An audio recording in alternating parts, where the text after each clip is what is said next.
Unbelievable. Welcome him in and hit him with. Let him know what happened, and I'll buttress your point. All right, we'll do it live. We're doing it live on a Friday. Falcons Sunday, going to be a lot of fun there. Lots to get to.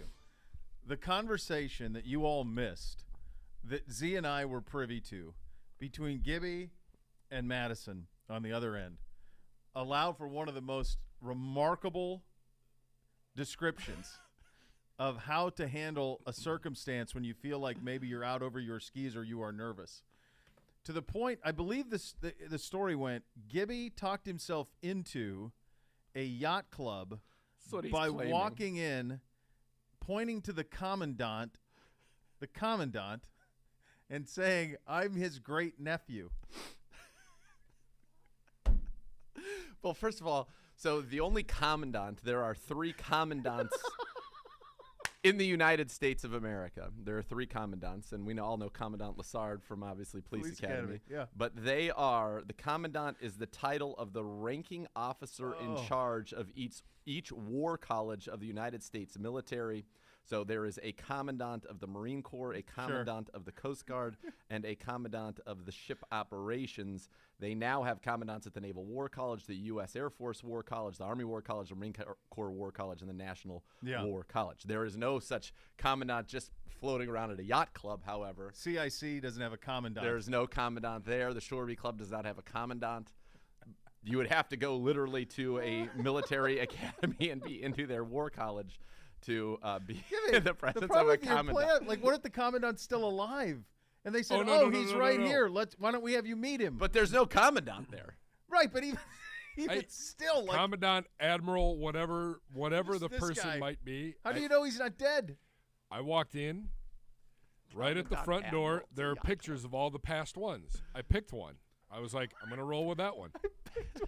So, like, they have basically, what you're saying, they had, like, the presidents of the yacht club, like, in photo. There is a name for that. There is. Because I was saying commandant. Yeah. I don't remember exactly what the name was. I'd already been overserved.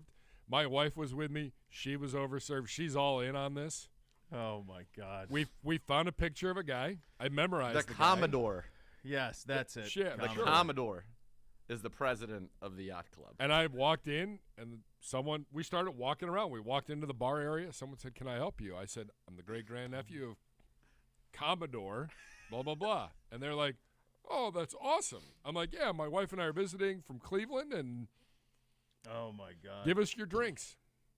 We pillaged the place. It was great.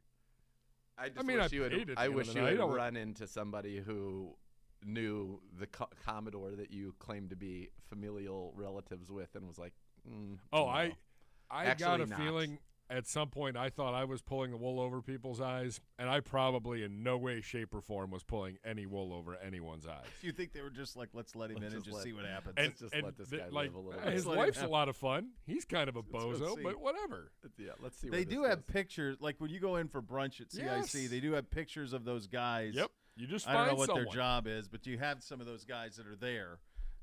It goes back to what you always say, Bo. Yes. If you say it confidently, act accordingly. Yeah, you just walk in and you go, "I belong here." Well, maybe you do and maybe you don't, but we're going to let you stay. So gorgeous! What a way to start. From the sublime that is Gibby's advice to the rest of the things that are going on. So we just had Miles was just available. We're going to play that for you guys in about 15 minutes or so. We'll get it turned, and we did have his availability. He looked great considering it all. It's amazing. It's amazing. Has not practiced all week and won't practice today. Is listed as questionable for Sunday. One of the things that we, have been doing this show with you for a long time, and one of the things we always pay attention to is where are we on a Friday? And so Miles not practicing, Jadeveon Clowney not practicing. Typically, if you don't practice Friday, it's rare you play Sunday. I'm trying to think in the years we've done the show if I've ever had a don't practice Friday, play Sunday. It seems pretty rare. It is rare, but these are two former number 1 overall picks in the draft whose ability to do so would speak for themselves, and in one case it's extraordinary circumstances with Myles Garrett. It does feel very much like a long shot that either of them will play. However, it would be very useful for the Browns, obviously, if they are able to play, and this is just a football lens looking at it. Obviously, if Myles is okay to go, he said, we'll hear from him. He wants to play if he's able to.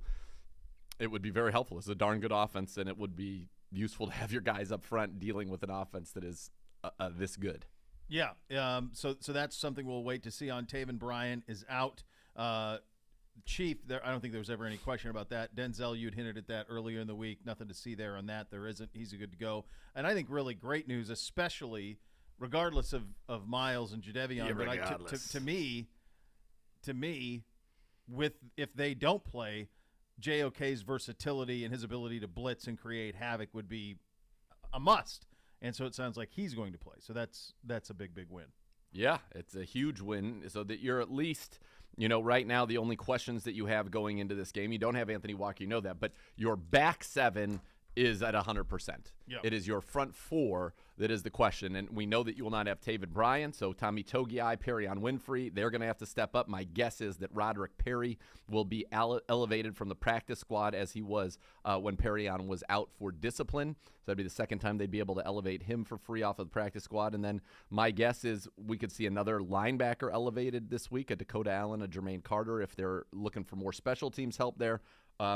But right now, you're at least, here's the thing.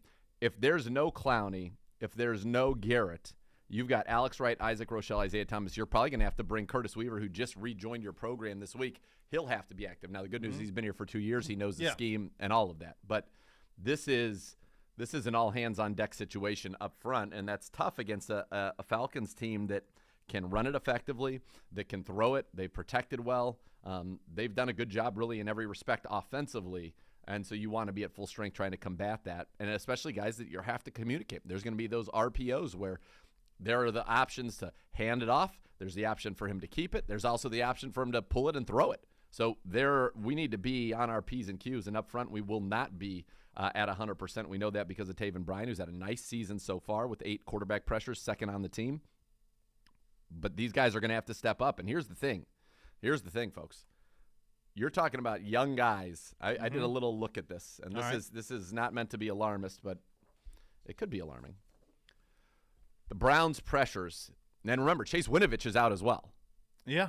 He's on IR. 43 of the Browns' 54 pressures, quarterback pressures that have been generated this season, have been generated by Miles, Taven Bryan, Jadeveon Clowney, Anthony Walker Jr., and Chase Winovich. Jeez. So that means there's only 11 others, and you've got your leaders would be Jordan Elliott with 4, Sione Takitaki, a linebacker with 3, Alex Wright with 2, and then you have DBs who have blitzed. Ronnie's got 1, Alex Wright, Greg Newsom's got 1, Phillips has 1, John Johnson has 1. Tommy Togiai has 1 pressure as well, which he had in the first game when he got his sack against Carolina. Isaac Rochelle so far, no pressures on 17 pass rushes. Isaiah Thomas so far, no pressures. And Alex Wright, only 2 on 64 pass rushes. To give you a little context, Miles has 15 on 105. Taven, 8 on 80. Anthony Walker had 8 on 9, which is incredible. Jadeveon Clowney, 6 on 51. So these are guys who are over 10% of their rushes. And we're going to have to generate pressure. And so this might be a game where we've got to throw a lot of blitz and get that out there to get after Marcus Mariota. That is the objective. That is the plan. It will be a much more difficult task if neither one of those guys can play, obviously, as you alluded to. The game last night. Okay. Where are you starting? Well, Tua. So I got in. We had football under the lights. I got in. It was 7-3. The Dolphins kicked to make it 7-6. Yep. This is second quarter. I saw one pretty quick 3 and out, it felt like, for the Cincinnati, and then the injury happens with Tua. And I do think that when you say I don't know where else, because to me it felt like there was a cloud over the game the rest of the way. I've never seen that. Like, the fingers thing was hard for me to wrap my head around. So I'd never seen that before. As soon as I saw that, I was very obviously concerned, as anybody would be. That was scary. So we'll start there, and then we'll get to the Bengals side of it. And this is always, when we do this, it's always tricky because you're looking at something through the human lens and then also from a football lens. So let's do the human lens first on Tua. This is a guy who 5 days ago staggered and stumbled and fell to his knees and had to be helped off the field in their win against Buffalo. Came back into the game, and they beat Buffalo. Cleared concussion protocol on the sidelines, independent Which is independent. of the Miami Dolphins. and got back into the game, and they said it was a back. How does that hold up based on what we saw last night? Does it? Is there a chance that was he misdiagnosed Sunday, or is this just pure dumb luck? Or in this case, the opposite of that, where two things happen that both kind of look like neurological issues in back-to-back games and aren't related? We won't know the answer. I mean, we might. How would we know? Well, if there's litigation, then you might. It would it would very much surprise me, and maybe I'm naive, but it would surprise me if all of a sudden he did have a concussion last week. Like, he was checked out by an independent neurologist. They put him through. They checked it out. Nothing. He was fine all week. I mean, he ended up being fine and flying home with the team last night, which is wild. You would have thought that was impossible given what you saw there. It is a dangerous sport, and the wild part about that one to me is that it almost looked like he suffered the concussion before he ever hit the ground. It almost looked like the way that he was whipped because his body started to get weird before he hit the ground, like not his fingers completely. Yeah. And he landed more on his shoulder than he did like just totally slamming his head back. The initial hit was shoulder, and then the head whipped. Yeah, but you're right. The first brunt was the shoulder. Yeah. It was an odd thing to watch. As soon as I saw his fingers, I was like, oh, my God, like he's seized up, like completely. Terrifying situation.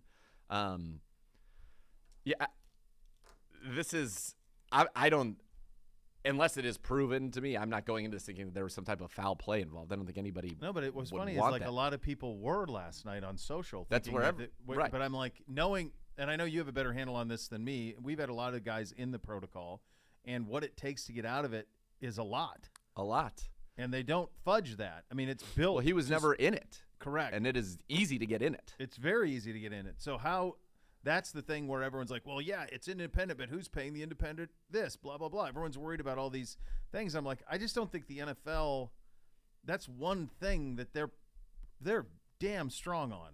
Yeah. Is that. Like, that process is pretty locked in. They take your helmet the second that it's even considered conceivable that you could have a concussion. You go through the protocol, and lots of times you end up getting walked right back in. Sometimes you're able to come back. It's not a concussion. I don't think anybody intentionally put Tua in harm's way. I don't think Tua intentionally put himself into harm's way. It's a violent, fast game played by very strong, very big people. And anybody who's had an opportunity to be on the sideline for one of these games, that's the thing that blows you away more than anything is the absolute speed and power of these guys up close. It was scary, but I don't think there was foul play was involved in it.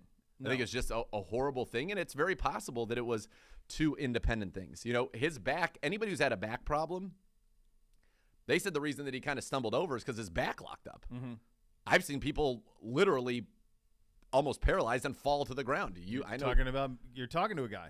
So 18 months ago. That, to me, the fact that nobody's even entertaining that was a possibility, that if he had some type of a back issue, and that's what they said he had all week, a back injury. So to me, when I saw it, the first thing that I thought, honest to goodness, was, okay, he has some type of a spinal injury suffered last week that was enough that either neurologically it seized up on him in his back or disc seized up, whatever, something seized up on him. And that's why he kind of took that little tumble.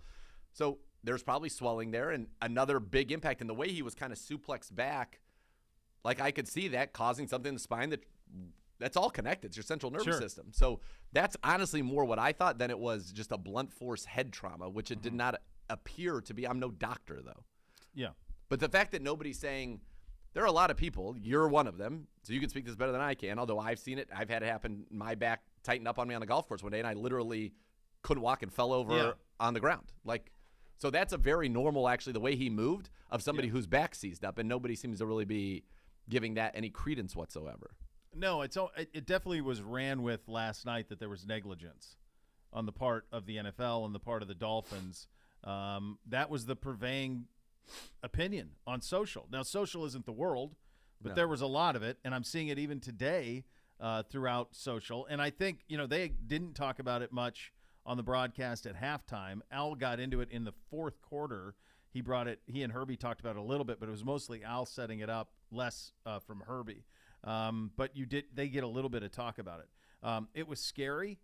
Terrifying. To say the least. Yeah. The funny thing was, though, and I was talking about this a little bit this morning, people are outraged. Oh, the blah, blah, blah. You know what? like to your point, this game is big, fast. It's that you can't believe how fast and big these people are. They are gladiators in the modern sense. They're putting on a uniform. They're going to hit each other as hard as they can for an X amount of time, and then they're going to go shower, and they're going to do it again the next week.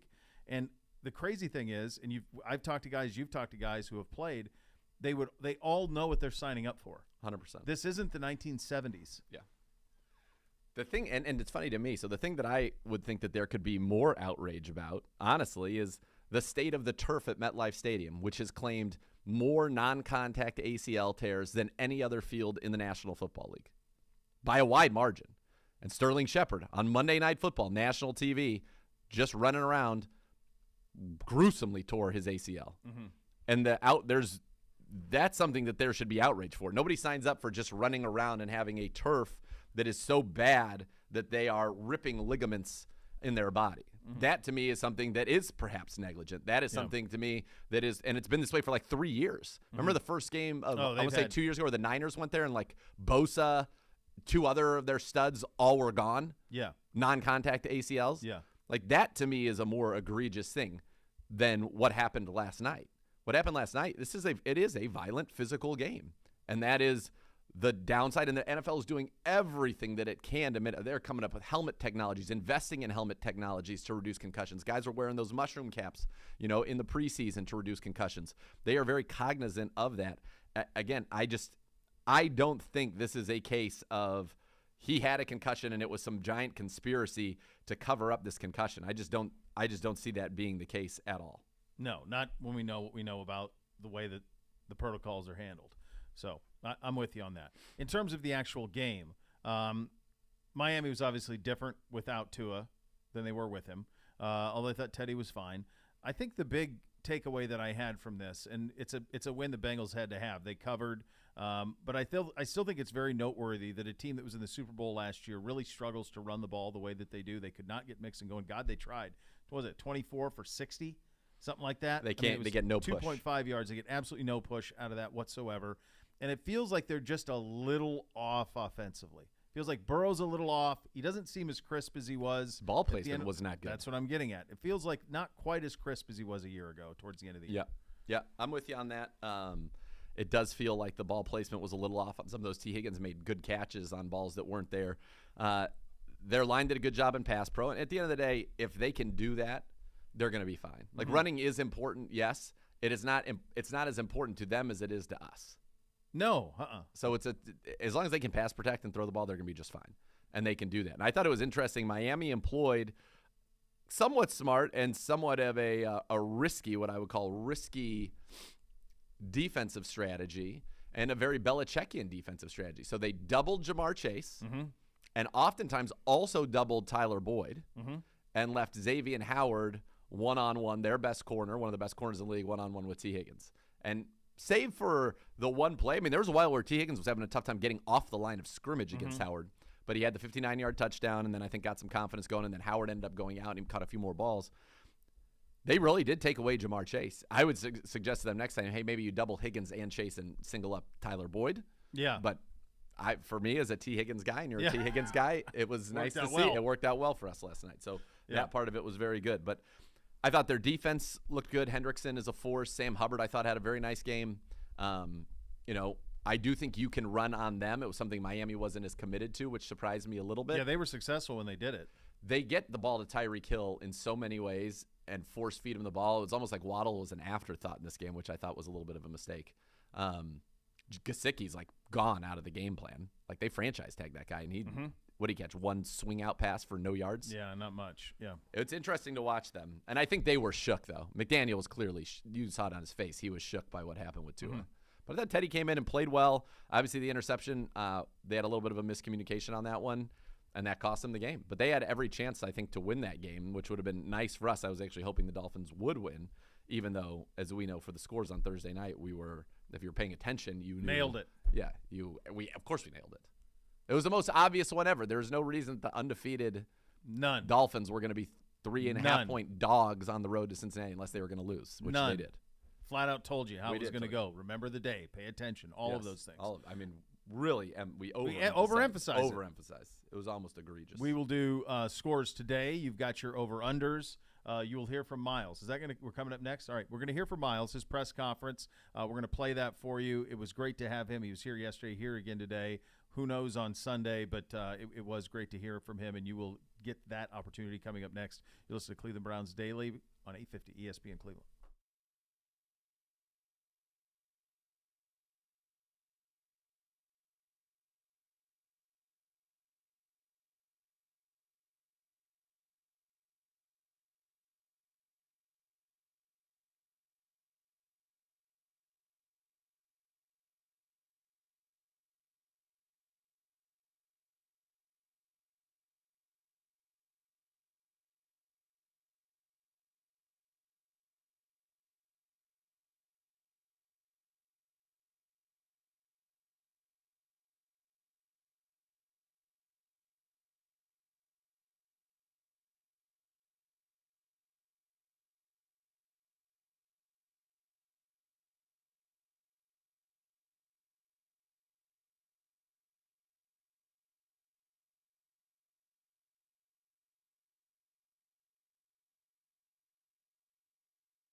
Rumpke Waste Recycling, family-owned and operated. Whether you join them as a customer or as an employee, you'll become part of the family. Visit rumpke.com to learn more. Miles Garrett met with the media for the first time since his accident on Monday.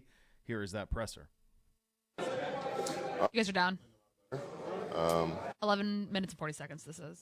Everything worked out in a positive light.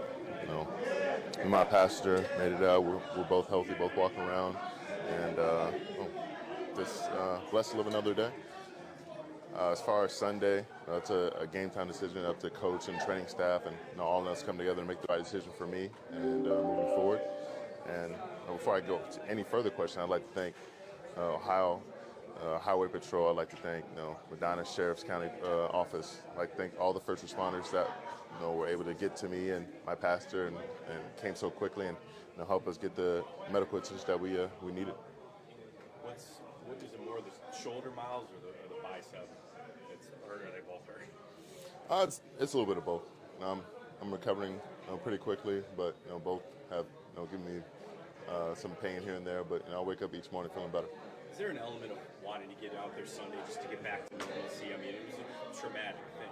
Do you want to just get back into the swing of things? I feel like it was a big thing just getting in here around my guys. Happy to see them.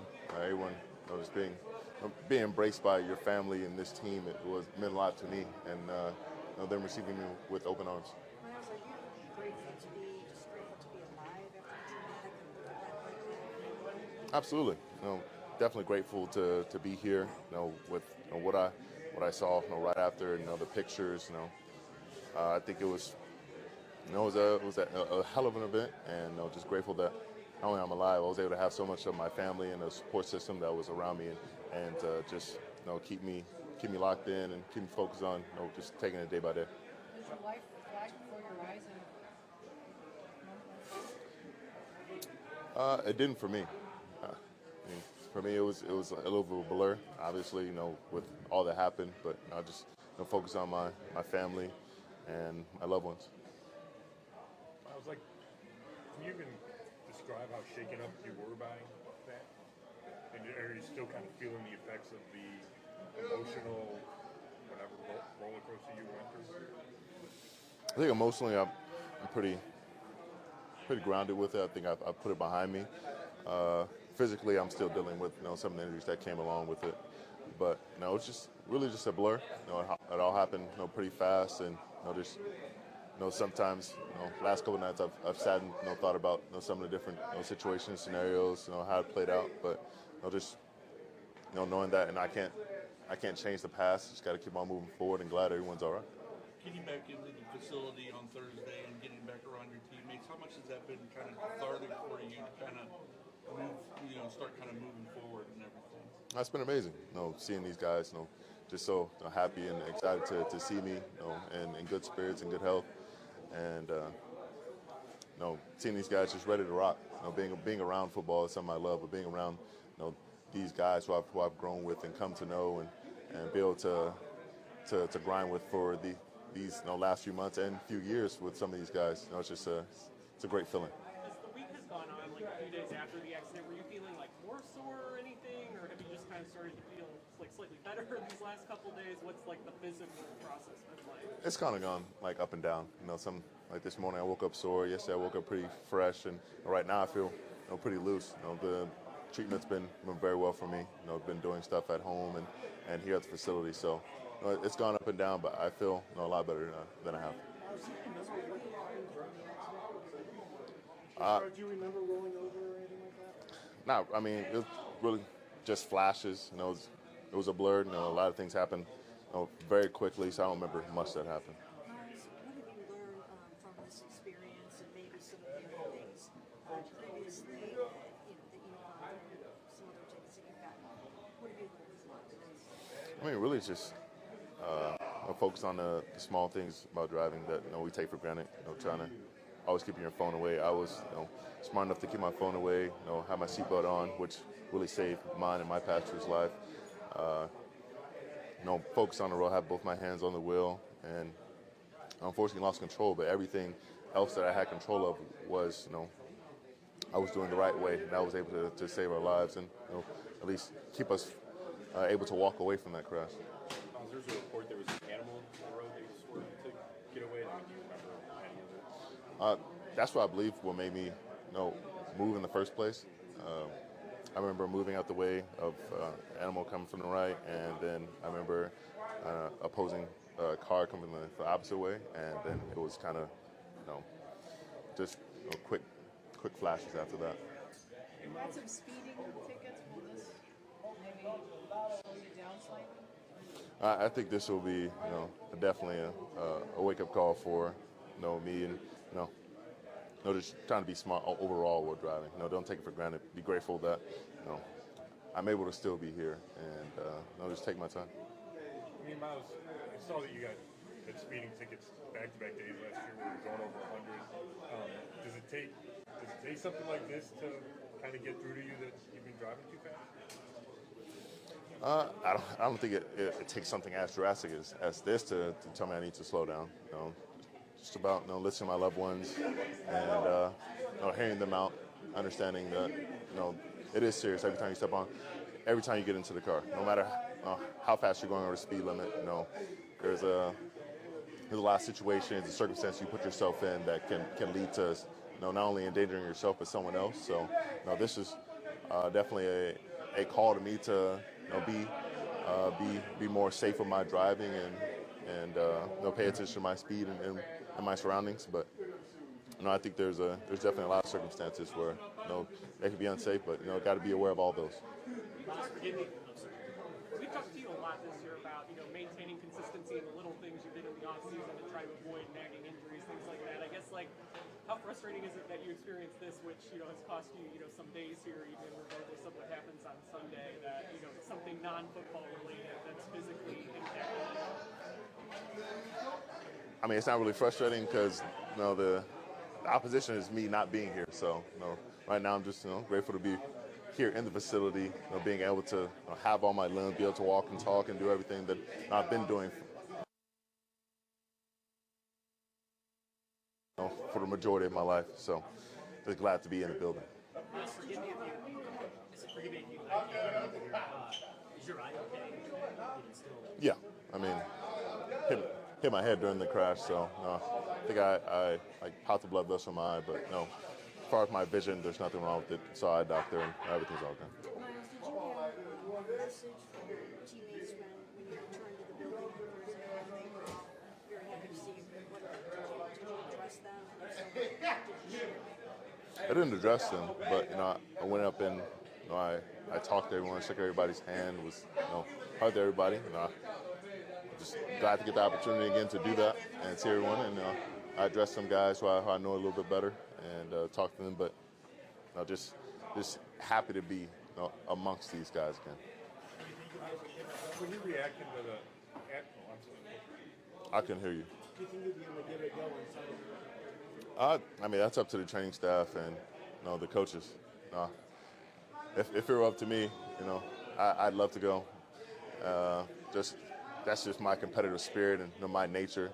Physically, we have to assess that going up to the game, today, tomorrow, and on Sunday. But that's just a decision we'll make a little bit closer to game time. When you're out of the car or even in the ambulance, is there a point where you switch from being okay, I'm glad we're okay, to am I going to be able to play football again? Do you have that kind of thought process? No.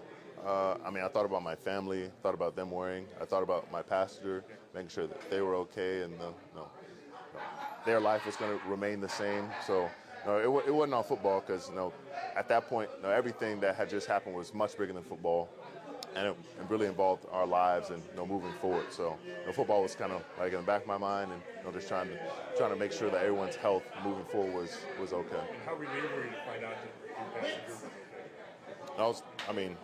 That was a big sigh of relief for me because I was the one that unfortunately put us in danger. So it was very calming for me to know that they were okay. Miles, cars can be replaced. You can't have people can't be replaced. When you got out of the car and you saw the condition of it, did you feel like someone was watching over you when you looked at the condition of the car and you were able to walk away? Yeah, definitely felt like I had a guardian angel. It was a very well built car, and I'll miss it. And I love that car, but I had just a family member recently passed away who I know is watching over me, and he's just joined his wife, and I know that they are very happy to see me come out that car, be able to walk out under my own power, and it's just a blessing to have them watching over you now and be able to watch every game. And I know they had something to do with us being able to get out that car as safe as and healthy as we did. Of your parents, do they want you to sit this one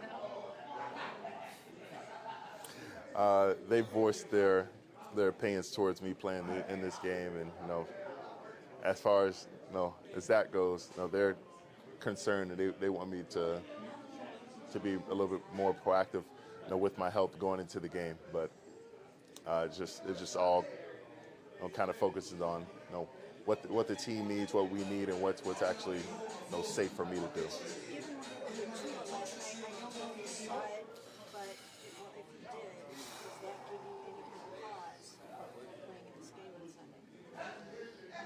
fortunately, I wouldn't. Well, I guess he wasn't diagnosed with a concussion either. So, it's a kind of a sticky situation. Just knowing that, he exhibited 30. game. I know with him, no falling, saying his back was locking up, and not being able to keep his balance, and then taking a hit to the head or hitting his head on the ground from that tackle just last night, and then him having a neurological episode. I mean, it is scary thinking about something like that happening, and 10. possibility for me when I return, but no, I don't know until I step out there, I start practicing, I start doing things, but I can't have that in the back of my mind. Just got to keep on moving forward, as if I'm normal, and I. You're up. All right, there's Myles Garrett at the podium. Good to have him back. He was back yesterday speaking to the media today, and when you first saw those images of the car on Monday, you never would have guessed that he would be here this week, and even that being a possibility that he could give it a go on Sunday, although it still feels like a long shot as it would be appropriate based on the week that he's had, certainly. No doubt. All right, we will go around the league. We've got over-unders coming up as well. You're listening to Cleveland Browns Daily on 850 ESPN Cleveland.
The Bath Authority gives you that bathroom of your dreams. Why not transform your current bathroom into a custom spa situation? The Bath Authority can do it for you. They'll do it for you more cost-effective than anybody else in town. It's just not close. They're Cleveland's premier bath and shower remodeler, expert factory-trained installers. You give them a call now, you get $500 off your next custom bath or shower remodel. That number is 216-220-8399, or go to thebathauthority.com. It's where affordability meets quality. The largest selection of bath projects, all made in the United States. Change your bathroom from outdated to outstanding at the Bath Authority. Acrylic tubs that insulate, keep the heat in. Winter's coming. That's a win for everybody. Tub-to-shower conversions as well. Superior products with expert installers at thebathauthority.com. Again, 216-220-8399 on that. All right, before we get to over-under, some news around the NFL. The Pro Bowl game details are set. A 7-on-7 flag football game, dodgeball. Players required to attend, so that's a big part of it. They're actually going to have to be there. That's a very interesting thing. The game day events include roughly 3 hours of 7-on-7 flag football games with offensive and without offensive or defensive linemen. Scores from both the skills competitions and game day events will be compiled to determine Pro Bowl games champion. All players voted in the Pro Bowl will be invited to the NFL to participate in specific competitions or games dependent on their position and skill set. Each Pro Bowl team will consist of 44 players. Members of winning team will receive $84,000. Member of losing team will receive $42,000. It's worth noting, according to this story from Cody Benjamin, the NFL's letter regarding Pro Bowl games officially designates the showcase as a replacement event for the 2022 season, suggesting the new format is merely a trial run for future years. What do you think of this? I like it. I think it's going to be fun. We'll see what people think of it, but I'm excited for the skills competitions. That's what I want to see. I think the 7-on-7 could be fun. It could be fun. Like, I don't know how seriously anybody's going to take it, which is fine. It doesn't have to be that serious. I think this is the problem. This will end up being the problem. I don't think this will rate. I want to watch the skills stuff. I would too, but I don't think it'll rate. I don't care about. I think what's going to rate, it's just like preseason football. Like, we can all say it stinks or whatever, but it still rates. The Pro Bowl still rates. Like, even if it's a nonsense game that nobody's really trying at and half the people aren't participating in, sure. It still rates. Sure. I don't know that NFL skills competition will rate. People love, though, it may take some time, but people love the night before the All-Star game of the NBA. They do, but it's not anywhere in comparison to the All-Star game. Sure. We want it. It's just we like the idea of 11-on-11 and people playing. I like the idea of not making a full-on ratings grab and putting people at peril in an exhibition. I couldn't agree more, but we did it for a long time, and people were rarely at peril. In fact, the only real catastrophic injury was Robert Edwards, and that happened on a beach playing football in a flag football game.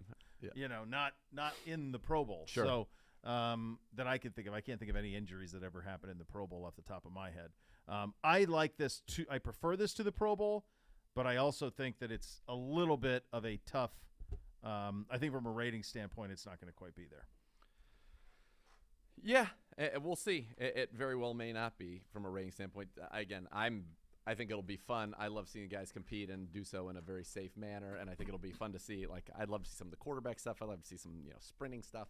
Anything. Longest throw. I used to love the longest throw, most accurate. Who can hit the targets down the field. Kickers doing crazy things. I think that's a win. Brian Hoyer to start Sunday. Maybe that's the way you do it. Maybe you have that as your Saturday, skills competition Saturday, and then a flag football. And then a flag football game on Sunday. Yeah. Brian, I'd almost go ahead. Else? Please. Yeah. It's 7-on-7 flag football, right? And Manning's coaching one of the teams. He's coaching the AFC. Yeah. He said. Yeah. See, that's where I think here's the problem. How many Pro Bowl quarterbacks do you get in each conference? 3? Yeah, I think so. So I want to set up. Let's set up a little mini flag football I already tournament. like where you're going, yeah. So you take the starters, people that are Pro Bowl starters. Mm-hmm. They get automatic buys for the AFC and the NFC. Okay. Then the NFC and AFC have 2 sub-teams. So you would have the AFC 3 versus the NFC 3 and the AFC 2 versus the NFC 2. The winners, or you'd go NFC 2 versus AFC 3, AFC 3 against NFC 2. The winners of those then play the ones, and you try to stay away from your conference. But if one conference wins both of the early games, then so be it. What if you take instead of 3 quarterbacks, 2 make it, and they draft their 7-on-7 teams of AFC and AFC players, NFC and NFC players. They go head-to-head, and then they play in a final. That's fine with me, too. I like the draft. The idea of a draft is fun. I like that. And a 7-on-7. The NBA did that. The NHL's been doing that for a long time. It'd be great. Yeah, that's kind of a win. I think we're on to something. Put us in charge. Make it a tournament, though. Agreed. I think that's fun. Yeah, and you play for, if the game is, if you want to have it be, it doesn't have to be, 4 15-minute quarters. It can be 2 25-minute halves. I mean, have these games be, have them be done in an hour. For sure. Like where the game is an hour, the game is 45 minutes. 10-minute halves. Whatever. Yeah, sure. Have it to where, you want to make sure there's enough. Yeah. Sure. 20 feels like the sweet spot. You'd be able to get 2 20-minute halves, a 5-minute halftime. You'd be able to have, enough possession because the clock's going to be running. Then, so I think that's I would do it that way so you only have 3 games total. Total of 3 games. Yeah. Each game an semifinal, championship is the Pro Bowl 7-on-7 championship. Yeah. Winner gets the money. I like that. Yeah. We just did it. Brian Hoyer to start Sunday for the Patriots. Mac Jones says his ankle is getting better, telling teammates he might be able to play. Wow, what's going on with that? I don't know. It's like he wants a second opinion because the first opinion said you need surgery. To end your season. Remember they did this at Bama? I don't know if he got one of these, but they did that surgery. Tua had it. Yeah, but it's still like 6 weeks. Yeah, but Tua had that surgery at Bama where they do something with the high ankle sprain and they put – I forget what it is, but it's supposed to provide you immediate relief, but long-term it not so great, which is on brand for Bama. Yeah. Andy Dalton likely going to start for the Saints at quarterback Sunday in London versus the Vikings. No Michael Thomas as well for the Saints in that one. So there you go, that game over in London. Do we still have an appetite for London games? I know London does, but do we? I don't know if I've done it. I don't mind setting up in the morning, getting ready for 1 o'clock, and there's a little football on. Yeah, it's all right. It's not bad. It's basically a West Coast experience. Yeah. Yeah. It's not awful. Yeah. All right, time for a little over and under, gentlemen. Last week on over under, I don't know if either of you have ever staggered to this type of start. Staggered and stumbled. Well, I sucked at this for a number of You said it, brother. Yeah. I'm terrible. Zagura continues. Another week of rope-a-doping Gibby for Zagura. So fun. 1-4 last week for Z for an overall record of 4-11. It's pretty bad for him. Through 3. Oh, he's Terrible. never had this type of start. Awful. Usually he whips the over-unders. This is the worst stretch of my career. It is. Things are happening that are inconceivable. Inconceivable. Gibby. Get the comment. This was your first. This was your first bet. This is a tough week. Tough week for you. You went 1-4 this week in the over-unders. That's about right. So that puts you at 6-9. So Zagura is 4-11. Gibby 6-9. The Hoff won the week at 2-3, and is winning overall. He went 7-8 on the season so far. Gentlemen, let's kick it off this week. Next. Over or under? He's gotten it wrong all 3 weeks. We're going back to the well, and I'm going right to you. Why? Nick Chubb, Kareem Hunt, total touches. You've gone under every week. The number versus Atlanta is 34.5. Wow.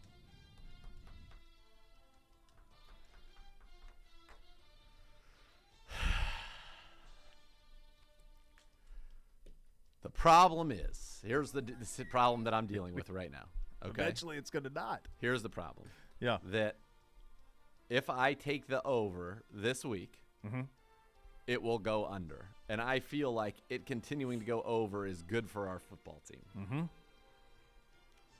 So far, here are the total running back touches versus the Falcons in the first 3 weeks. All right. Saints running backs, 17 touches total. Rams, 27 touches total. Falcons, Seahawks, 27 touches total.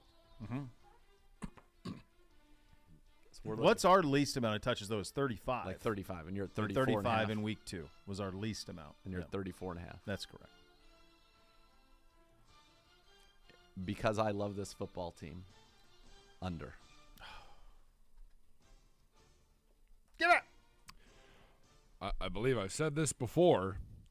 Run the damn ball. That's right. Give it. Keep the ball out of their hands. We don't want their offense I'd be winning if I having the just ball. took the over in this. Just this one thing, I'd be Over. doing fine. Yeah, you'd be 3-0 because it's Yeah. gone over every week. Over. Give goes over.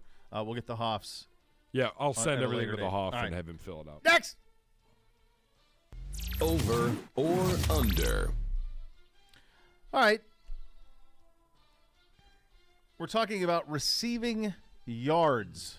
Receiving yards. Boy, I bombed this one pretty good last week. Okay.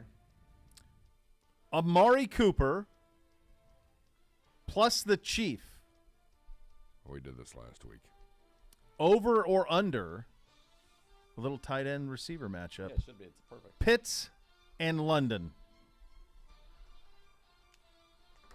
Get it. I'm going to fall on the sword again and say under. A, because we're going to run the ball. And B, they're going to have to throw because they're going to be playing catch-up all day. All right. Segura? I think we have a good plan for Kyle Pitts. And I think we have good corners for Drake London. I'm taking Amari and the Chief. Amari over 100 the last 2 weeks. This will be the first time in his career if he has 3 straight with 100. And so far, A.J. Terrell, their number 1 corner, has been getting torched this year. I like that you both have gone opposite on the first two. That is glorious. It Next. is. Over or under. Nick Chubb famously has a 92-yard touchdown run against the Atlanta Falcons, the longest in franchise history, if I heard Z correctly. Chubba Wubba Earlier this week. Chubba Wubba Hubba, That was indeed. Chubba Wubba Hubba. Good job out of the great, the legendary, the iconic Jim Donovan. I'm looking for an over-under on Nick Chubb, longest run of the game. Longest run of the game, Segura. I'm setting it at 28.5 for Nick Chubb. His longest one of this season, I'll save you the time, is 34. I will take. Hold on, I'm looking real quick. I'm a little quick here. 34 is as long of the season. It's a big run. He's capable of it. More than. More than indeed. I'll go ahead and take the over on that one. The over. Get it! I will also take the over. I think there's a big one here coming. Next. It's going to be a big day for that man. Over or under. All right. Your guys' favorite, sacks, interceptions, and fumbles. Now, there's no Myles Garrett in this football game. At least I feel like that today. That Sacks could and change. turnovers. Sacks and turnovers. I like to call it sacks, interceptions, and fumbles. I like yours, Bo. Thanks. I appreciate you, Gibby. Well, last time we The had people number- like going nuts over a fumble that wasn't recovered was a full Right, count. yeah. Like, come on. Right. Look, Can't we- let it go. You can't Mr. help. Ed's dead. Listen, I can't help stupid. Nope. Sacks, interceptions, fumbles. The number this week, looking like no Jadeveon, looking like no Miles. The number this week is one of our lowest in recent time. The number, now this is a turnover-prone team, gentlemen, is 3.5. Oh, boy. Sacks, interceptions, and fumbles. Get it! 3.5? Yep. Over. Barely, but over. Turnovers? They've turned it over twice. I like a every nice game. little sack from the Here, you get 2 of linebacking those. core or We're from gonna a blitz. DB. Same. I take the over. Same. Over. Yep. Next. Over or under. Finally, gentlemen, the actual over-under that I just saw was 46.5 was the actual. So it's dropping. It is like dropped. a rock. Like a rock. Yeah. From 50. Yeah, it was 49. Let me double check 49 and it. a half. But that was 48 and a half. I just saw 46 and a half right as a quick. I just want to make sure that we're right. It's very critical that we have integrity to this section of the show. Yeah, very important. Let's make sure. I want to double check it. Okay, so I'm seeing 47. I'm seeing 47. But I did see 46 and a half, so I'll give it to you. So we'll start there. Zagura, 46 and a half, the over-under.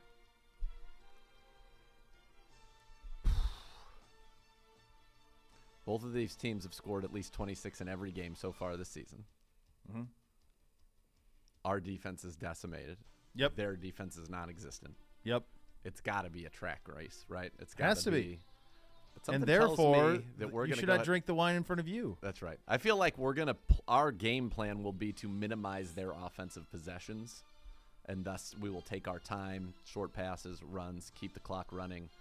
I think this is actually going to go under, as I see the Browns winning this one by the score of 24-20. Give it. Over or under. My bad. Sorry, man. Sometimes when I yell, you never know. It all sounds the same. I get this one wrong every week, by the way. Let me just say that. I do? I No, do. He does. Oh, over. Over. Yeah. There you go. Let's go.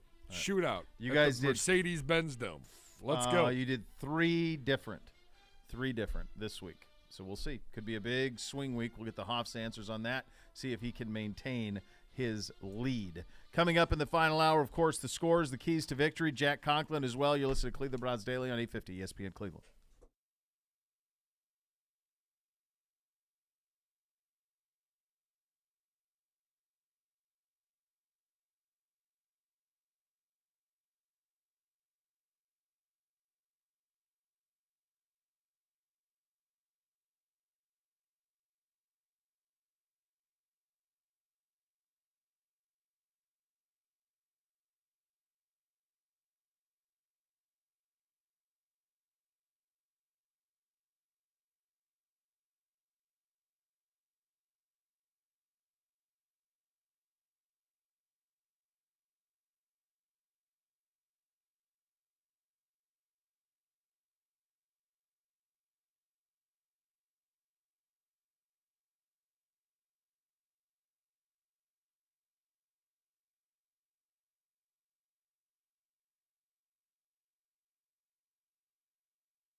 Welcome back to Cleveland Browns Daily. Very happy now to be joined by Browns right tackle Jack Conklin. And Jack, first of all, how gratifying was it just to get out there against the Steelers last week?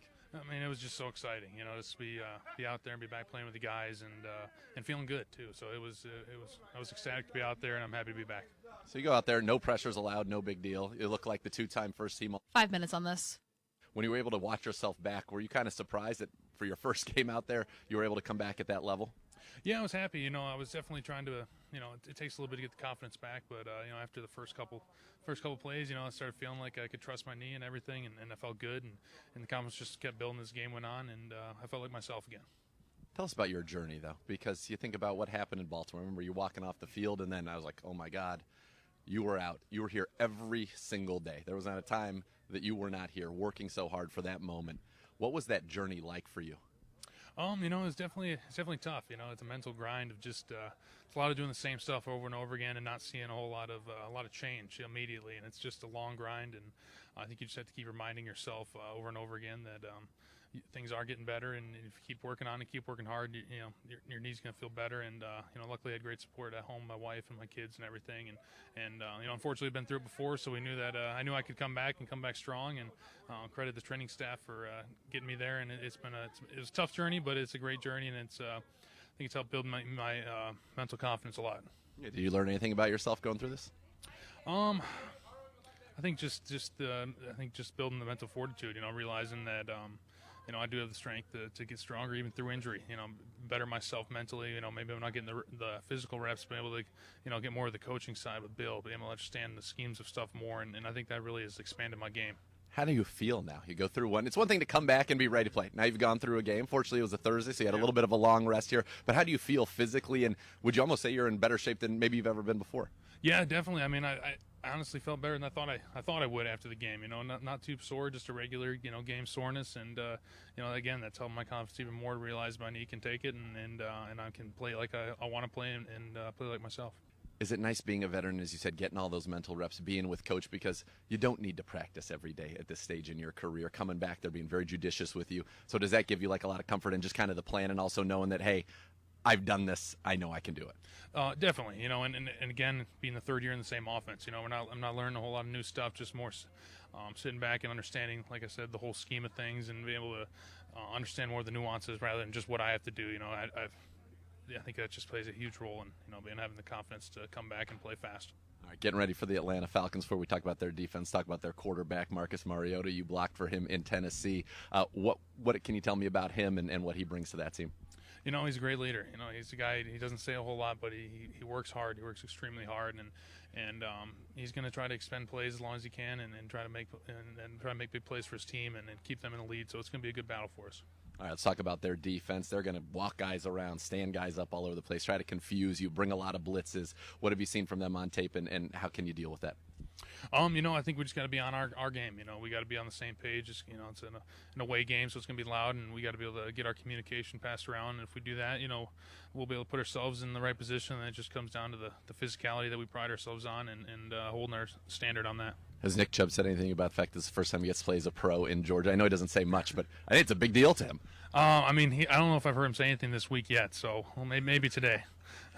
Is it crazy to you that you've blocked for Derrick Henry and Nick Chubb and Kareem Hunt in a relatively brief, it's an early start to your career still? Yeah, no, it's pretty crazy. And even before Derrick, had DeMarco Murray for 2 years too, and I'm pretty lucky when it comes to running. 1 minute. That if you get on your blocks, they're going to break some tackles and do something special. So it's been, I'd say it's been great having those guys, and it makes my job easier. What was it like kind of imposing your will on that one drive on the Steelers, and what did that tell you about this football team this year? I think it's just that fortitude, early in the game, it might just be some 3 or 4 yard runs, but we know if we keep pressing and keep 30, those 3 or 4 yard runs in the fourth quarter are going to turn into those 20 and 30 yard big plays, and there's nothing better than just seeing a defense start to crumble around you and seeing they don't want to take the hits anymore, and that's what we pride ourselves on.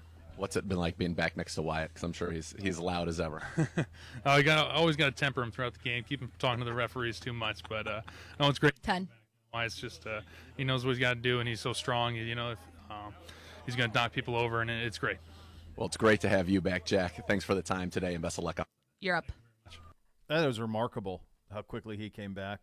not how good he was. It's nothing surprises me about him. He in didn't terms of allow Gray, a but pressure. I know he was great. No, he was insanely good, and I think Yeah. it really is truly a remarkable thing that he was able to pull off, coming back like that. Incredible.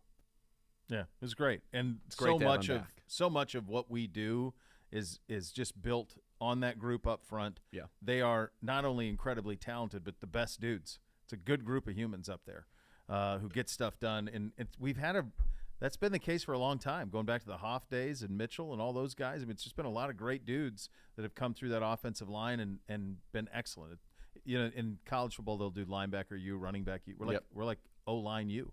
It's unreal just how good he has been, and to get him back and what he worked through and what he went through to get back is incredible. You use the word fortitude so many times in that interview because he had to grind through, and I thought, that's a little peek behind the curtain in rehab. You do the same thing over and over and don't see any progress till all of a sudden there's progress. And so to grind that out, to get back here, to get back healthy, to be playing at the level he is, I'm thrilled for him. I'm thrilled for our team as well because Jack Conklin, great right tackle, great guy. And now our line is, what we expected it to be, with the exception in the center position. And certainly we wish Nick Harris well and hope he gets back, soon. That was such a devastating blow there on the second preseason snap against the Jacksonville Jaguars. But Ethan Posick has done a fantastic job. And so you feel good about what you've got now here in this offensive line that really is the backbone of this team and the foundation upon which our great run game is built. Well said, brother. All right, our keys to victory for the Falcons and the Browns. We'll do it. Hey, by the way, if you're traveling, we're going to get a little preview of Z, some recommendations, a city in your private school days you spent a great many years in. So this will be exciting. You'll have some recommendations for the people. You have that to look forward to, which is nice. You're listening to Cleveland Browns Daily on 850 ESPN Cleveland.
Browns fans, be sure to stop by the free Twisted Tea Tailgate pregame bar day prior to every home game. Twisted Tea Tailgate, located west side of First Energy Stadium, combines the atmosphere of beer garden with live music and food and drink options. The tailgate opens 4 hours prior to kickoff and is open to fans with a ticket to the game. It is Atlanta. This is a road trip you're very familiar with. Before we get to your keys to victory, and by the way, your game day forecast brought to you by Carrier, a partner of the Cleveland Browns. Inside the beautiful Mercedes-Benz Dome, it is 70 degrees and beautiful as it would be when you play in a dome. In terms of Atlanta, how would you do it if you were a Browns fan? You know, it's been a while since I've lived there, to be fair. It's been about 20 years, but there are still some classics in Atlanta that I think are still around and definitely in the mix. And so one of those I would recommend in the Buckhead area, Bones is a classic Atlanta steakhouse. It's just a classic steakhouse, period. One of the first meals I had with the missus was Bones. Yeah. So Bones, Chops, if the lobster bar, Chops, the lobster bar, Chops, if that's still in the mix, that's one that I would say absolutely go ahead and wet your beak on that. Those would be kind of like the traditional steak places, certainly, that I remembered. Bacchanalia is, for 20 years, has been the #1 restaurant there. It's intense. It's like high-end cuisine is what I remember it being, and it certainly, I think, would still be. They say it's still there for 2 decades. It has been the #1 restaurant in the town, so that's one that I would look at. But that's what I know. So I don't know a lot, you know, in terms of what's going on. There's a lot of fun in that town. There's so much food. If you find one of the good restaurants in Midtown, that's not going to steer you wrong. Buckhead really is not necessarily where it's at like it used to be. So I think there's plenty of stuff that you're going to find. You go down there and look up, get on the Open Table or, you know, the best restaurants and whatnot. You're going to find there's a lot of good food in this city. So I would just recommend find someplace cool. Go out in Midtown. If you want to go out to the bar, you can get, you know, in the Virginia Highlands.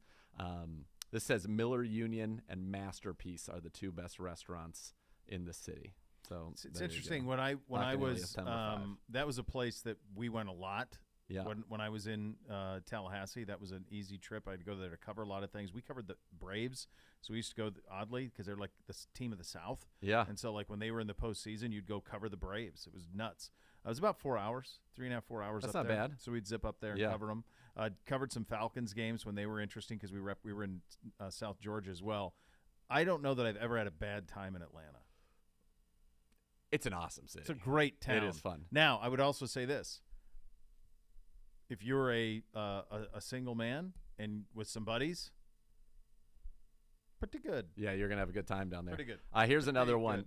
Canoe, and this one says the best table in all of Atlanta is on the covered patio overlooking Canoe's lush gardens and the Chattahoochee. It's right on the river. That's a very cool spot. I've eaten there back in my day, so I would recommend that. And then this is the place that I'm going to, Tiny Lou's.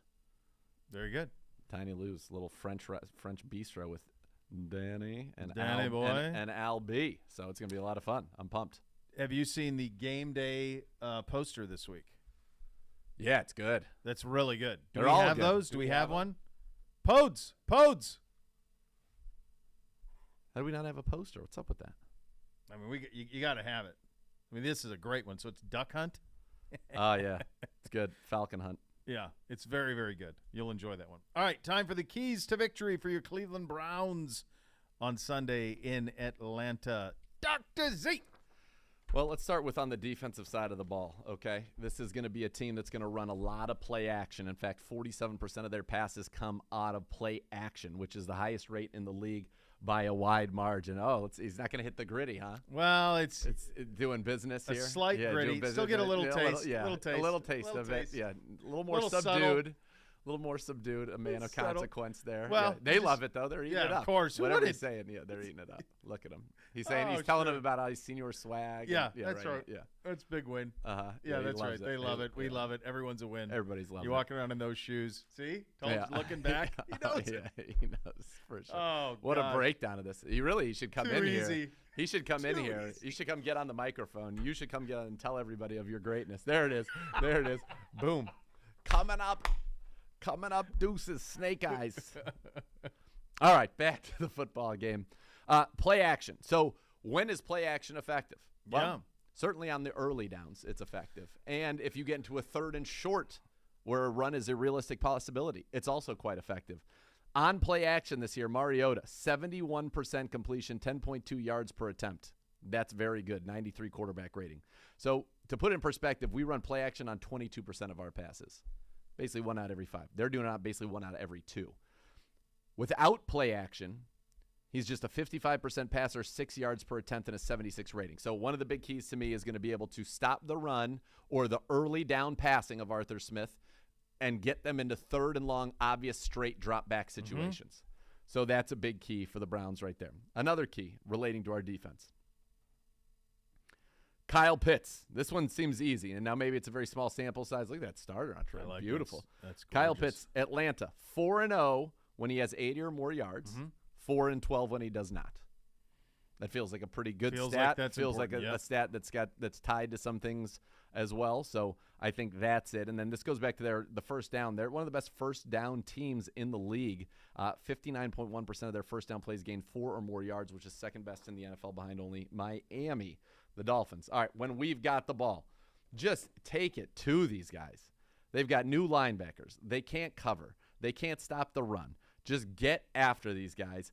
Feed Nick Chubb in his home state. It is special to him to be there. We've got the Rambuk, Yolda Froholt to go in there and do a little battering ram for us. So I think just offensively, keep doing what we're doing. Take it to them. And then finally, it's protect the football. This is a team that's given it away twice a game, and that's one of the reasons they're 1-2. We need to take it away on defense, protect it on offense, as we always do. That is just a classic key to the game. And then finally, I'm going to say from a defensive standpoint, we're going to have to manufacture a pass rush. We need our young guys to step up, but we need to cover on the back end. Don't blow anything. They will take shots. We haven't had to use it much, but from an ability standpoint, we have excellent blitzing in the back seven. If you think about JOK, Delpit, Harrison, what they're capable of, John, in terms of coming quick at the quarterback like missiles, yes, they all have that. So we haven't had to do it much because, well, we're lucky. We have Miles. And so they don't have to do it all the time, but you're going to have to in this one. Yeah, 2 of Mariota's picks so far this season have come while blitzed, so take advantage of that. But this is one thing I would say. They will test us down the field, so we've got to be good on the back end. 16% of his passes have gone more than 20 yards in the air. That is the 6th highest rate in the NFL. So while people think of Marcus Mariota as a dink and dunker and a runner, they are not afraid to scheme up shots, and they scheme up shots to 6'4" Drake London and 6'6" Kyle Pitts. So we have got to be ready. And there it is. It feels like it's every bit as important as the game last week because it's 3-1, and you see what the Bengals do this week. You want to make sure that you're there. You have to continue to bank. This is an interesting team. It's a fun offensive team. It is not a good defensive team. No, it is a team that you ought to be able to throw it on at will. You ought to be able to run it on at will. That's right. And so, act accordingly. Handle your business. Get to 3-1. It's hard, obviously, if Miles and Jadeveon don't go. That makes it more difficult, but you still have the weapons to be able to do it. You just have to do it, and I think that we will. I'm pretty confident. I believe that we will also. Yeah, yep. I like the matchup for our offense. All right, it is a Friday. It's nearly 2:30. You know what that means? Scores. The scores. Get ready, baby. Make sure you pay attention. They're coming up next. You'll listen to Cleveland Browns Daily on 850 ESPN Cleveland.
Injuries, call 1-800-ELK Ohio for a free case review. And Elk is a proud partner of your Cleveland Browns. Bit of a slow start to the scores for us. Typically, we're swimming in easy street at this point. We're still okay, but not on. We're Now still you're- quiet. We're still We're good. we're You're over safe. 500. Last week I went 8-8. You went 7-9. Sad. So you're back to level for the season. I'm Even 6 Steven. I'm 6 games over 500. But we both won last night, so we've got that. We've off got to a that good start. feather in our cap. Yeah. Hello, Gibby. Hello, gentlemen. Hello, Gibby. Gibby, what's your where's your establishment of choice in Atlanta? Do you have one? Do you have a haunt, the place you like to go? I really, my best friend from college lives down there, so we're going to try to get together. Nice. He's like, yeah, just come to my house. And, like, I looked it up on Uber last night, and it's like a solid 45-minute drive each way. And I was like, I can't do that. Too much. That's too much. I can meet you halfway. Yeah. But I'm only here for, like, I have 12 hours, and then I'm working. Yeah. Why don't you just come to the house? It feels like a lot of easy on you, a lot of tough on me. That's what it seems like. Come down to my hotel. Come down to downtown Atlanta. See it. Well, hey, I'm willing to meet you halfway. Right. So we just got to work it out. All right. That's all good. I do want to shout out a couple people from last night. Slim and Chubby's. Maybe the best coaches show that. Easy. I wasn't on it. How good could it have been? I mean, you're fair. Fair point. I don't really have an answer for that, actually. Go ahead. You know what? I would say probably one of the most well-attended. I will go that direction. It was awesome. It was a good show. Good. Standing room only at Slim and But it was a Chubby's good show. night. Yeah. I told them I would shout them out. Mo, she and her husband own the bar. Brandy and her husband, or I think husband. Okay. And a happy birthday to her son, Justin. So Billy Gass was there last night. Some good people. Some fun times. Billy Gass. Billy Gass. It's a great name. Fantastic. Pete Gass was a I great was wrestler like, back hey, in the I'm day. just going to have a beer. And 3 hours later, I was watching the end of Thursday Night Football. Pete. I've heard that there are some institutions, good for them for having it. I've heard some institutions are having trouble with, or had some trouble with the Amazon and the Thursday Night Football packaging. Somebody must be charging a premium somewhere for it, and some places must not be willing to do it for just one game. Yeah, I mean the first one we went to did not have the games. They had not. They were figured out not the ready. total plan yet. But last night did have the game, so it was good. Good night. It doesn't surprise. I mean, it's you knew it was coming, but it's a little more complicated than that, I think. Yep. Yeah. All right, boys, let's get down to it. Let's do it. Sunday, first game in the 9 a.m. hour. A little breakfast across the pond in London. Are we going to do this without traveling music? Meredith. Madison. There we go. Now we're good. I feel like I need that to go. Now I'm ready to go. It's a good point. Yeah. You got to have the juice but like, for the picks. Sometimes you guys can hear the music and we can't. So I'm just assuming that it's a go and it's on. So it is now. After Madison's at the ready and we're good to go. But I do think you need the dun dun. That's picks. Let's go. Scores. Yeah. All right. Let's get down to it. Sunday morning in London, Minnesota, visiting New Orleans. Andy Dalton, QB1 for the Saints. Zagura, lead us off. Yeah, I'm all about. Yep. MVD. Mall of America. We're having a time from the Mall of America to the Tower of London. What a time. Special correspondent Cole. Cole in the Shearling, still his last known whereabouts as a member of an NFL team there in Minnesota. And you look at the fact that Dalvin Cook is healthy, Kirk Cousins is healthy, and Andy Dalton is starting for the New Orleans Saints. And that says to me, these games, I feel like teams give up real fast in London. And the Vikings, I think, can go over there, get a lead quickly, and put them away. I think this could be a beating. Huge. Vikings, 80. Saints, 0. Yeah, I think for everything you said, no Michael Thomas in this game either, so no Dalton, no Thomas. Dalvin playing, as you mentioned. Kamara's questionable. Landry's questionable. Yeah. By the way, Chris Olave, good. Very good. Quite good. For them, yeah. I'm with you. Vikes Huge. $1 billion to $2 billion. There are some very, very good games on Sunday. This is one of them. The Bills Mafia hitting the road again, this time to Baltimore to battle the Ravens. Bills, lot of AFC standings to be determined possibly from this one. Bishop, lead us off. This is one that you look at and you say to yourself, Baltimore is a dog at home? Why is Baltimore a dog at home? It doesn't make any sense. They've been really good. They're explosive. Lamar Jackson's a one-man wrecking crew. The Bills have been decimated in their secondary, completely decimated in their secondary. That's right. And yet, I think to myself, Tua, with the Dolphins, threw for, 490 and 6 scores against this Ravens secondary? That's right. They know what they're doing. Bills, 38. Ravens, 31. Same. Wow. Very, very nice. All right. Gabe Davis, good to go, by the way, for those wondering. Good to go. Return to practice today. Says he is good to go. That is good news, actually. That's right. Because who would have thought that about 10 days ago? All right, up next. What does that mean? Commodore. What does that mean, Commandant? Commandant's my uncle. Commandant. What does that mean? Commandant's my uncle. Don't worry about it. We move on. We don't have Commandant. We don't have time for Excuse me, sir. What's a commandant? This isn't an academy. It's a yacht club. It's a commandant. Oh, my goodness. No one Commandant, questioned that. he's mine. No one It's questioned me, that right one. There we go. Up next, guys, the Bears. 2-1 on the season, and they visit the New York Football Giants. Giants suffer their first loss on Monday Night Foosball. Giants, Bears, Zagura.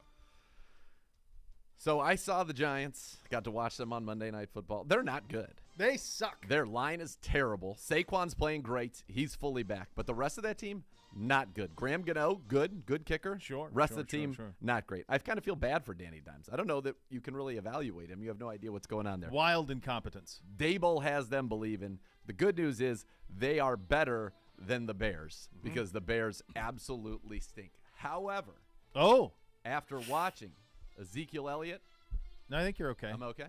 I think so. In my ears, I'm not okay. No, it's different than it was for sure. What about now? Now you're a little bit. I think there we go. That's your key right there. There it is. Yeah, now you got it.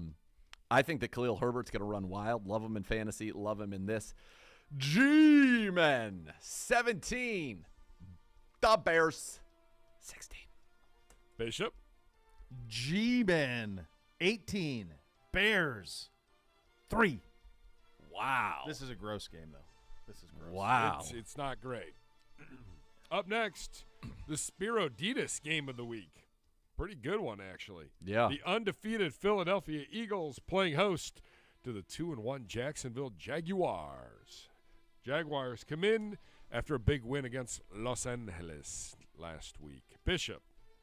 So it's not just last week against Los Angeles, as Gibby would say. It is also the last 2 weeks. They've been very impressive. It's a lot to ask. Philly has been kind of the darlings of the NFL, the last undefeated team in the National Football League. Peterson revenge game. Peterson revenge game. Yeah. There's certainly a factor in that. I like Philly to win the game. But pay attention to the scores. Eagles, 31. Trevor, 28. I feel like it is just too easy. That feels It's a just lot like of it's points, way man. too easy. Right? I mean, who Yes. wouldn't? They just went and smoked the Chargers, and you're telling me I can get almost a touchdown? Yep. Almost You a get tutty? Almost a tutty. A full tutty? Oh, come God, on, baby. don't do it. Jalen, make it hurt so good. Oh, my Come on, God. baby, make it hurt so good. Eagles 80, just like I knew you would, and the Jags get only 12. Just a beat down. Let's go. I don't remember John Cougar doing that at the end. I don't remember that either. That I don't remember. The rest of it, familiar. That, not so much. It's you take a known commodity, add your own little spin to it, boom, new material. Have you guys ever seen Mellencamp live?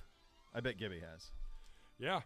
Oh, is he? You don't like him? Was No, he no. not nice? One or of what was the the deal? one of the best shows I've ever seen, but he's an a-hole. Yeah, yeah. He was slightly discourteous. Yes. He yeah. You don't know how many Mellencamp songs you know, You know a lot more than you think. Yes. Which, because I wasn't some aficionado of his. I was familiar, but wasn't like something I'd listened to as a kid or was ever on when I was a kid. But I knew a lot more than I thought. He smokes while he performs, which was pretty remarkable to watch a human being smoke as he performs. And he hardly has any, like, mouth movement as he sings. It's almost like he's whispering into the mic. Hell of a show, though. Unbelievable show. Yeah. I would recommend highly to anybody. Yeah. Make sure you go check him out. Still lives in Bloomington, Indiana. Yes, he does. Didn't they just have Farm Aid last weekend? Did they? Could have. I think so. I think they did. I'm sure he was in. Yeah. Had a run with Meg Ryan. Oh. Peak of her powers? Wow. Less so. Also, Christy Brinkley. Oh. Well, he kind of late in life. He had some married a supermodel, Eileen Irwin, maybe. He married a supermodel and has kids with her, but then post that, Meg Ryan and Christy Brinkley. Oh wow. Yeah, good job out of the Coug. Yeah, not too shabby. Up next, guys, the Chargers, the Los Angeles Chargers, badly bruised, banged up, IR'd, head to Houston to battle the frisky Texans. 0-2-1. Tough one here, gentlemen. Bishop, I believe you're all right. Like, what are we doing, Chargers? Get it together, man. I don't know if they This can. Houston team sucks. I know you're beat up. They stink. They suck. I got to be honest with you, though. I win by 7. That's all I ask out of you. Chargers 24, Texans 10. Same. Oh, a quick Psych. same. Ram it. Next up, this is a candidate for the inmate game of the week if it weren't for the Bears and the Giants. The New York Football Jets. I believe Zach Wilson is back. He's playing, which is why it's not the inmate game of the week. Our Correct. first look It at him saves this it a year. little bit. Yeah. The Jets travel to Puketown to battle Renegade and the Squealers. Zagura. I just don't think that this Pittsburgh team can whoop anybody. Now, you're not asking them to whoop somebody. You're just asking them to win. I don't even know that they do that against this Jets team. The Jets, by the way, will be completing after week 4 the entire AFC North. They are 1-2. We know that. I feel like they can get this one. Flacco on the sideline. That's good. Zach Wilson in. Garrett Wilson. Breece Hall starting to play more. They just can outscore this Steelers team. And thus, Jets win it outright. 27-9. Calls for Pickett rain down during Renegade. Ooh. Bishop. I feel better, honestly, if Flacco was playing. First game for Zach Wilson. What does that look It's like opening Come day. on. And you know those are He's tough got ones. some superpowers. Squealers 20, Jets 16. Oh, God. Whoa. Gross. Hello. Gross. Awful. Hateful. Well, at some point, the Lions have to continue to bite kneecaps all the way to when the clock hits 0. But in the meantime, You're just going favorite heavy other than the Jags right now. They're all chalk, baby.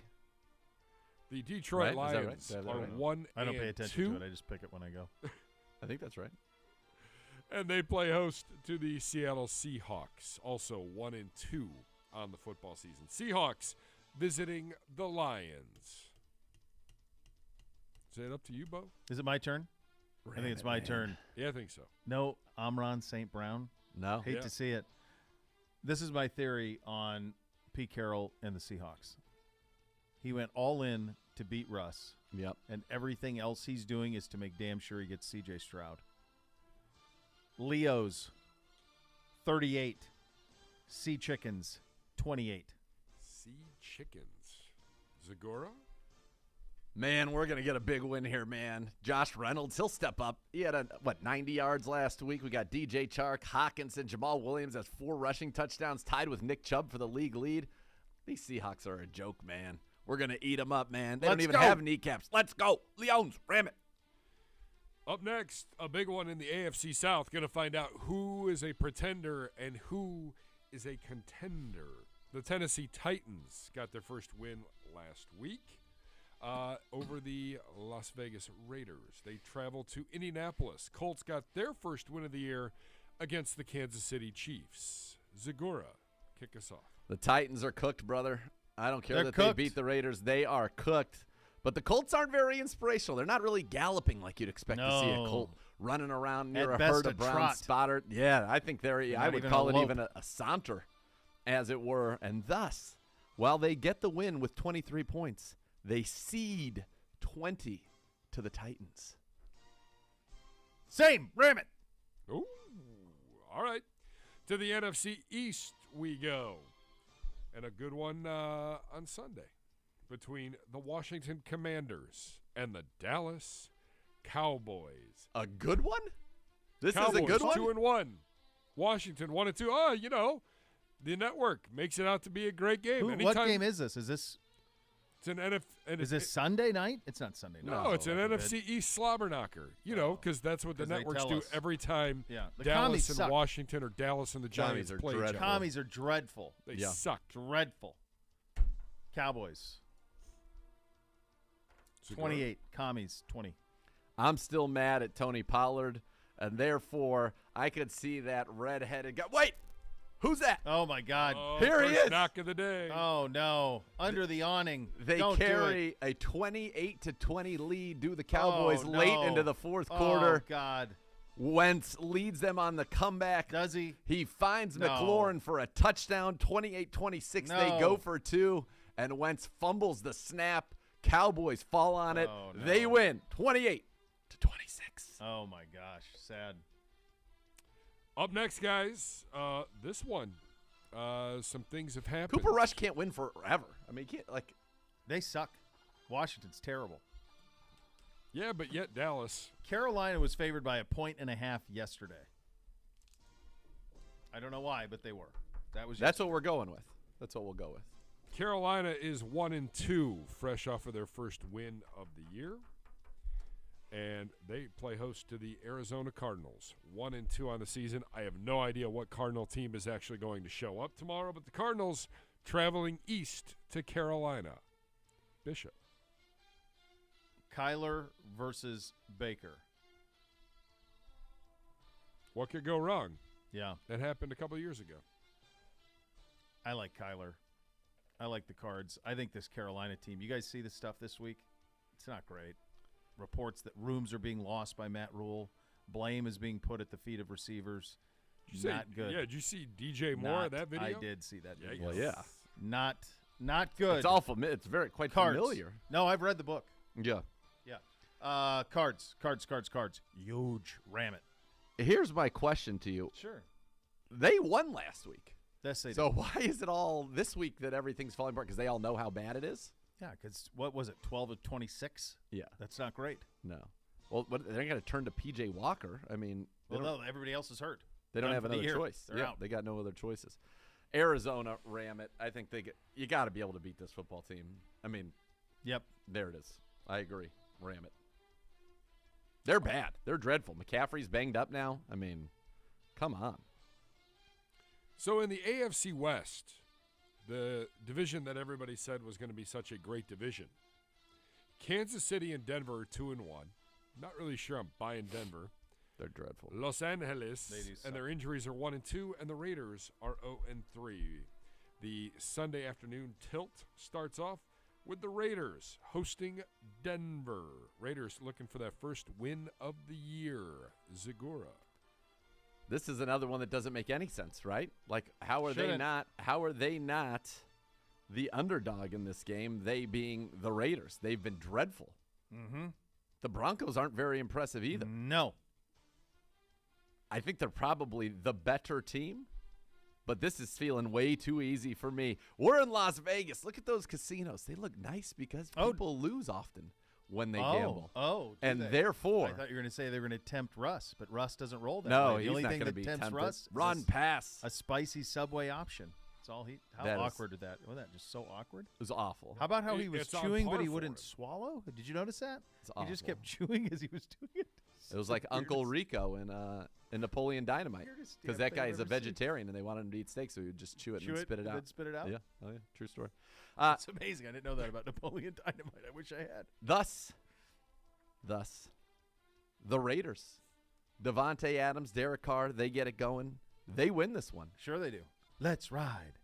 Raiders win 30-28. Oh. Very nice. Again, along with the entire NFC East outside of Philadelphia, the NFL networks, TV networks, continue to be in love with the New England Patriots. Mac Jones might play, guys. Oh, yeah, maybe. Maybe it'll be Brian Hoyer. Apparently, Either he can't way, even, there's videos of him, and he can't move. And they have him out there at practice, putting in a limited practice, and he literally can't move. yeah. Fantastic. New England travels to the land of beer and cheese. The Green Bay Packers host New England. Bishop. I don't know why this game's in the late slot. I'm trying to think what is a number that would make me not pick Green Bay to cover. And I know it's been 15. Probably would take 14 and a half. Yeah. Would be where I'd have to really think about it. Because I think New England's terrible, and now Hoyer's going to play versus Rodgers at Lambeau. This has got to be Sunday Night Football, isn't it? Or is this the primetime 4 o'clock game? This is one of the 4:25 primetime games. Are we sure it's not going to be Bobby Zappi? Rodgers, $1 billion. Whoever's quarterbacking the Patriots, nothing. Pappy Zappi gets zapped. Go, Pack, go. I'd like to see Pappy Zappi. That would be good. So I don't know who's got the so Sunday night's it's gotta be either Chiefs, Denver, Bucks. Vegas, or New England, Green Bay that's in the national window. Sunday night foosball, Kansas Gotta City. be Denver and Vegas. Traveling to Tampa Bay. The game Packers is and still Patriots not a national window, though. That feels like it's got national window written all over it. Yeah, It's not Tom Brady anymore. I know, but it's still the brands. Yep. It's just like the Cowboys for all these years. They don't have anybody worth a damn. They're still in. Giants are in. Jeez. I think the Patriots have become that. I think they become like an NFC East team. All right, we've got less than a minute. Chiefs, ram it. Same. Ooh. All right. All right, good job. That's week 4. All right, there you go. Our prediction for our game coming up next. You'll listen to Cleveland Browns Daily on 850 ESPN Cleveland.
There's a new way to cheer on your Cleveland Browns with the help of your favorite four-legged companion. Barking Backers, presented by Milk-Bone, is the Browns' newest club for pet parents worldwide. Sign up today at barkingbackers.com. Barking Backers, the fan club for dogs. And thanks to the excellent documentarian, Miss K. I was going to say. I witnessed an unboxing from the legendary Asa.